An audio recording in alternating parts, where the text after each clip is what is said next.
The ballroom shimmered with chandeliers and violins, a place meant for joy, not humiliation.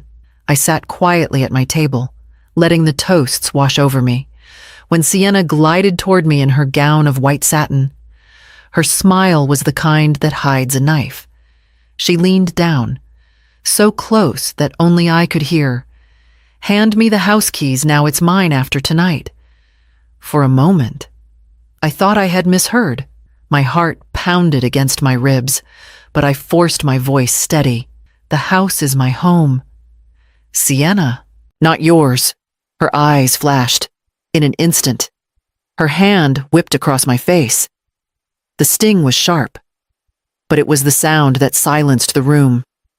The crack of skin against skin echoing louder than the string quartet. My glasses flew off, clattering against the marble floor, lenses shattering into glittering shards. 230 guests froze in their chairs. Gasps rippled. I bent down, trembling, to gather the pieces. And that was when it happened. My purse tipped over, spilling lipstick, tissues, and a metallic clink as another key slid across the floor. Not the house key. A different one. Sienna's gaze snapped to it, and in that brief second, her rage twisted into suspicion. She stared as if I had just confirmed some secret treasure hidden away. Something larger than the brownstone she coveted. Whispers rose around me. Some guests looked away in discomfort. Others leaned in with phones raised. A man near the back was already live streaming. I saw the red glow of his screen, my humiliation captured and spreading. I pressed the stray key back into my purse, my hands shaking yet deliberate. My cheek burned, but the pain inside my chest eclipsed it. The daughter I had raised with tenderness had turned me into a public spectacle on the day meant to celebrate love. I stood slowly, each step heavier than the last. No one moved to help me. Not even Ethan. My son kept his eyes on the floor, as though I were a stranger, clutching my purse. I walked toward the exit, my breath steadying with every stride. They believed they had broken me, but I knew the truth tonight. They had crossed a line that could never be undone, and I was no longer afraid to act on it. As I stepped out into the corridor, the echo of the slap still ringing in my ears, my mind reeled back over the fault lines that had been forming for years. This wasn't the first time Sienna had tried to chip away at me. It was only the first time she had dared to do it in public. I remembered the afternoon she wrinkled her nose at my car. "Mom, that old sedan is embarrassing. Carter's friends drive Audis and Teslas. Can't you at least upgrade to something respectable?" I laughed it off at the time, saying I preferred something reliable, but her eyes held disappointment, as if my choice in vehicles diminished her place in the world. Then came the comments about my clothes. "You really wore that cardigan again, Mom. People will think you don't care about appearances." She didn't know that each sweater I owned had been chosen carefully, not for style, but for durability. I had played the part of a woman living modestly, almost frugally, to shield what truly lay beneath the surface. It was easier to let the world believe I was a widow stretching a fixed income than to attract the wrong kind of attention. Even my part-time job at the flower shop had become a weapon for her mockery. "Why are you still working at your age? People should be enjoying retirement, not arranging daisies for minimum wage." I never told her that I didn't need the money, that I worked for the solace of fresh blooms, the comfort of routine, and the joy of small conversations with customers who never looked at me as a prize to be taken. But Sienna measured her worth against Carter's circle, a world of cocktail parties and designer handbags. Every time she visited, I saw her eyes dart around my apartment, tallying up the absence of luxury. The daughter who once curled beside me to read fairy tales now seemed to carry only envy in her veins. The slap had only been the loudest strike, not the first. It was the culmination of every sneer, every judgment, every greedy calculation, and it would not be the last. Sienna had always spoken of my brownstone as though it were already hers. She would stroll through the rooms and sigh. All this space wasted on one old widow. Imagine a nursery on the second floor. Sunlight spilling across the marble staircase. Guests posing for photos on the balcony. Carter and I hosting soirees. It's a house meant for family, not solitude. Every word was meant to sting. To her, my memories were clutter. My quiet life an inconvenience blocking her grand ambitions. What she never grasped was that the house wasn't just brick and wood. It was the last place Robert and I had shared laughter. The place I carried him back to after chemotherapy. The walls that absorbed my tears when he was gone. To call it wasted was to erase my life. Years earlier, when I first sensed her hunger, I had met with Noah Reyes, my attorney, and one of the few people I trusted completely. Together, we created a safeguard, a conditional wedding gift in the form of a condo deed. It would be hers if she showed respect. If she built a marriage on love rather than entitlement. I wanted to believe she could rise to that chance. But tonight, with the sting of her hand still fresh on my cheek, I knew that chance had died. The gift remained in Noah's safe, but Sienna didn't realize the truth of it. The deed wasn't written in her name at all. It was placed in trust for any future grandchild, bypassing her entirely. Only a child born into our family would hold the title. Protected from Sienna's recklessness, I thought of the irony while she demanded my house keys as if seizing a throne. She had no idea another door was waiting, locked tightly until she could prove worthy of motherhood and decency. That secret sat in silence, powerful as a loaded weapon, ready to shatter her illusions the moment Noah stepped into the ballroom. I tightened my grip on my purse. Tonight wasn't about surrendering what was mine. Tonight was about revealing what they never expected. The night air hit my face like a slap of its own, cold and sharp against the heat of my cheek. I stepped outside the ballroom doors and drew a steadying breath before dialing Noah's number. My voice no longer trembled. Bring the file and the video. Tonight. They learned the truth. He didn't hesitate. On my way. As soon as I hung up, I typed a message to the venue manager. Place all payments on hold until further notice. Authorization by Miriam Vale. It was a small thread pulled from the fabric of their celebration. But soon, the whole tapestry would unravel. Headlights swept across the parking lot, and a familiar car pulled in. Josephine Marks, my neighbor of 3 decades, stepped out clutching a small USB drive. She pressed it into my palm with the grip of a woman who understood the weight of secrets. Robert's words are here, she whispered. If they won't listen to you, they'll listen to him. I closed my hand around it, my chest tightening at the thought of hearing my husband's voice again. Through the glass doors, I could see Sienna laughing, her veil slipping as she leaned toward a cluster of friends. Her voice carried just enough for me to catch the edge of it by morning. The locks change. She won't know what hit her. The cruelty of it no longer surprised me. But what did was the look on Carter's face. He had been standing nearby, silent, listening as his new wife boasted of dismantling her own mother. His smile faltered, his hand tugging nervously at his cufflink, as if realizing he had married into a plan darker than he imagined.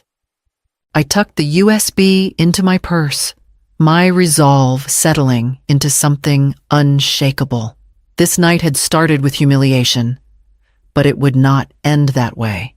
The clock was ticking, and every second brought me closer to Robert's voice cutting through the lies that had smothered this family. Inside, the violins swelled again, but I was already counting down the minutes until silence would fall.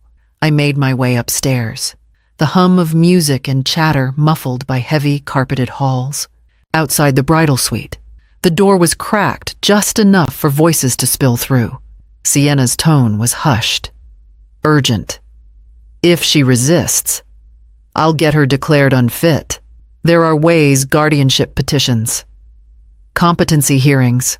A judge won't let an old woman rot away in a house too big for her. Laughter rose from her bridesmaids, sharp as broken glass. My stomach twisted, but I held still, listening. A movement down the corridor caught my eye. Carter stood frozen a few feet away, half hidden in the shadows. He had heard it too, his brow furrowed as though he recognized the words not from idle threats, but from documents he had once glimpsed: loan applications, power of attorney forms. Signatures he hadn't placed yet somehow bore his name. I saw the blood drain from his face as the reality of his bride's plotting settled in, before either of us could move. The door swung wider, and Sienna swept out, veil trailing like a flag of victory. She didn't see Carter standing there. She didn't see me watching. Her mask of the radiant bride slipped only for a second before she painted it back on, back downstairs. I found Elaine Langley, Carter's mother, waiting near the refreshment table. She was refined, practiced at polite smiles, but her eyes betrayed worry. She glanced at Carter's pale face, then turned to me. "Miriam," she said quietly, "are you all right?" I met her gaze and saw that she already knew the answer. Perhaps she had always suspected. I drew myself taller, straightening the shoulders that had carried too much silence. They won't see me as weak again. I told her, for the first time all evening. I felt the tremor in my hands fade. It wasn't fear anymore. It was resolve. Carter lingered nearby, eyes shifting between me and the staircase where his bride had vanished, torn between loyalty and the truth unraveling before him. And as Noah's arrival drew closer, I knew the choice would soon no longer belong only to me. When Noah Reyes entered the ballroom, the atmosphere shifted as if a storm had rolled through gilded doors. He carried a leather folder beneath his arm, his steps unhurried yet commanding. The chatter dimmed, then died completely when the microphone screeched with sudden feedback. 230 faces turned toward him. "Ladies and gentlemen," Noah began, his voice calm but edged with steel. "I apologize for interrupting your celebration. However, I have urgent matters to address." The silence was taut. Sienna, glowing in white lace, clutched Carter's arm, her smile strained. "First," Noah continued, "all venue payments are hereby frozen pending investigation of an on-site assault against my client, Miriam Vale. This includes catering, entertainment, and hall rental. Nothing further will be charged to her account until this matter is resolved." Gasps swept the room. The band lowered their instruments. The caterer exchanged uneasy glances with the manager. "Second," Noah said, opening his folder. "The conditional wedding gift prepared for the bride, a condominium deed, has been voided. The condition was respect. That condition was broken tonight." I heard the sharp intake of breath from Elaine Langley at the nearest table. Across the room, Sienna's cheeks flushed crimson. "And third," Noah declared, his tone ringing against the vaulted ceiling. "The brownstone on Chestnut Street belongs to an irrevocable elder trust. Mrs. Vale is the lifetime beneficiary. No child, spouse, or in-law may seize or transfer it. It is legally untouchable." For a heartbeat, there was only the hum of the chandelier lights. Then the gasps began again, louder this time, followed by whispers cascading like falling dominoes. Sienna threw back her head and laughed, a shrill, brittle sound. "She's bluffing. She lives on pennies. Look at her clothes. This is pathetic." Noah raised his hand. At the edge of the dance floor, a notary public stepped forward, embossed seals in plain sight. He nodded once, confirming authenticity. The laughter faltered, dissolved into a nervous tremor.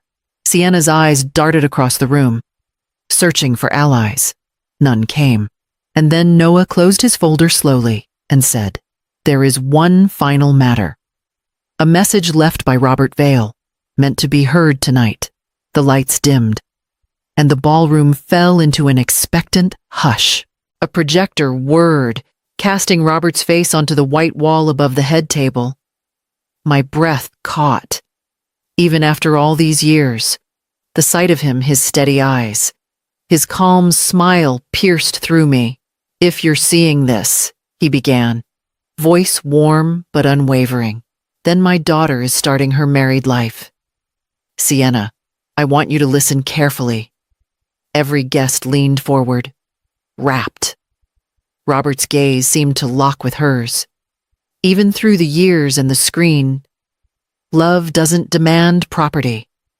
It doesn't measure itself in square footage or marble staircases. A home is built with respect and sacrifice, not seized like a trophy. This house is a refuge.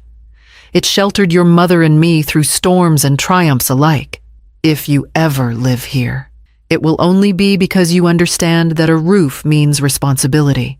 I heard muffled sobs behind me. Elaine Langley pressed a handkerchief to her eyes. Carter's shoulders slumped as though the weight of truth had finally settled on him. For a moment, I felt Robert's presence steadying me, lifting me, but Sienna's face hardened. She shook her head, her voice rising. "This is manipulation. He's not here. She's using him against me." Her words cracked, shrill, as murmurs swept across the room. And then another sound pierced the silence, the caterer's voice, firm and businesslike. "Payment is required immediately, or service will be suspended." The timing could not have been more brutal. Glasses clinked uneasily. Forks paused mid-air. Guests whispered, some already pulling out phones. The grandeur of the evening crumbled in real time, its foundation as hollow as the lies that had propped it up. I closed my eyes briefly, steadying myself.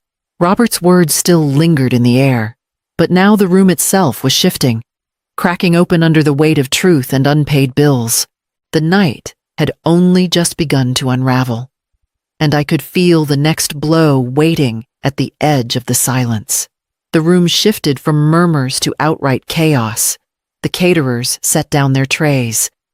The musicians lowered their bows, and the photographers pulled back their lenses, one by one. The services that had propped up Sienna's perfect image came to a halt. The air buzzed with unease, as if the chandelier above us trembled with the weight of it. I caught sight of Carter at the edge of the dance floor, his face pale, his phone glowing in his hand. He stared at the screen, then at his bride, before striding toward her with a look I had never seen in his eyes. "You forged my signature," he hissed, voice low but sharp enough for the front rows to hear. "Loan papers, credit lines." I never opened. Sienna tried to laugh, but it cracked in her throat. It was for us, Carter, for our future. He shook his head, holding up his phone where an email shone clear. "This isn't us. This is fraud," guests gasped, their attention split between the confrontation and the dozens of screens glowing around the ballroom. The slap video had already spread. I could hear the whispers. "Poor mother. How could a daughter do that?" Livestream comments scrolled in real time. Strangers turning my humiliation into sympathy across the city. Noah stepped forward then, his presence as steady as a stone. From his folder, he withdrew papers and handed them to security. "Protective order for Mrs. Vale. Effective immediately." 2 guards approached Sienna. She flailed, insisting it was all lies. But they guided her firmly to the side, her gown tangling around her feet. For the first time all evening, the power she wielded crumbled in her own hands. I straightened my back, lifted my chin, and spoke into the silence left behind. Kindness mistaken for weakness ends tonight. The words rang louder than the quartet ever had, and in the stunned quiet that followed, I knew this night was no longer about a slap. It was about the reckoning that would continue far beyond these walls. 3 days later, I sat by the window of my brownstone, the afternoon sun pouring over stacks of letters and flowers that strangers had sent. Josephine bustled around my kitchen, setting down a plate of pastries. "You've become a cause, Miriam," she said, shaking her head. "That video, half the country's seen it by now." I didn't need reminding. My phone buzzed with messages every hour, most from people I'd never met. Words like bravery and dignity repeated over and over. What had once been my humiliation had turned into a banner for others who had lived through similar betrayals. Across the headlines, Sienna's name was no longer paired with wedding photos, but with scandal. By the second day, Carter had walked out. The annulment papers were filed before the marriage license had even cleared the courthouse. Their fairy tale evening had dissolved faster than the champagne bubbles left in abandoned glasses. I knew better than to gloat. Pride wasn't the point. Justice was. So I called Noah. And together, we restructured everything the Vale Elder Trust fortified with new clauses, and a program born from it, the Community Key Initiative. Its mission would be to educate seniors on protecting their homes and assets, to teach them that boundaries are survival, not selfishness. What I had endured would not be in vain. Josephine clapped her hands when I told her. That's the Miriam I know, turning pain into something that saves others. But that evening, as I sorted through the day's mail, an envelope stopped me cold, my name written in Sienna's hurried script. No return address. Inside was a single sheet. "I need to see you." No cameras. Just us. I held the paper in my hands. The ink smudged where her tears or her rage might have stained it. The world believed the story had ended, but I felt another chapter opening. The cafe smelled of burnt espresso and rain-soaked coats. I chose a booth near the window, my hands wrapped around a mug that had long since gone cold, when Sienna walked in. She looked smaller than I remembered, her gown replaced by wrinkled jeans and a sweater that didn't fit quite right. She slid into the seat across from me, and for the first time since she was a child, I saw tears streaming freely down her cheeks. Her voice was hoarse. I was terrified. Mom. Terrified of the debt, of being nothing. Carter's friends, his family, they all looked at me like I wasn't enough. I thought if I had the house, if I had the life, I could finally prove I belonged. I let her words hang there. The honesty raw but jagged. "Sienna," I said quietly, "belonging doesn't come from a staircase or a deed. It comes from character." She sobbed harder, nodding as though she already knew. "Can you help me?" she whispered. I leaned forward, steady but firm. "I will help you, but I will not rescue you. You'll have therapy, financial counseling, and if you commit to it, probationary housing. But the keys to my home are not yours to take. You'll have to build your own." Her eyes flickered with pain, then reluctant understanding. She didn't argue. She simply whispered, "Okay." Later that evening, back at my brownstone, I unpacked a small brass plate I had ordered weeks ago. When hope felt impossible, I affixed it to the front stoop, polishing it with my sleeve until the letters gleamed. Vale House. A home stays. A home when love lives here. I stepped back, the cool air settling around me like a blessing. My phone buzzed. A text from Sienna appeared, a photo of her sitting in a classroom. Notebook open. Captioned simply, "Day 1. I stood there, the brass plate catching the lamplight. knowing some beginnings are born only after the hardest endings.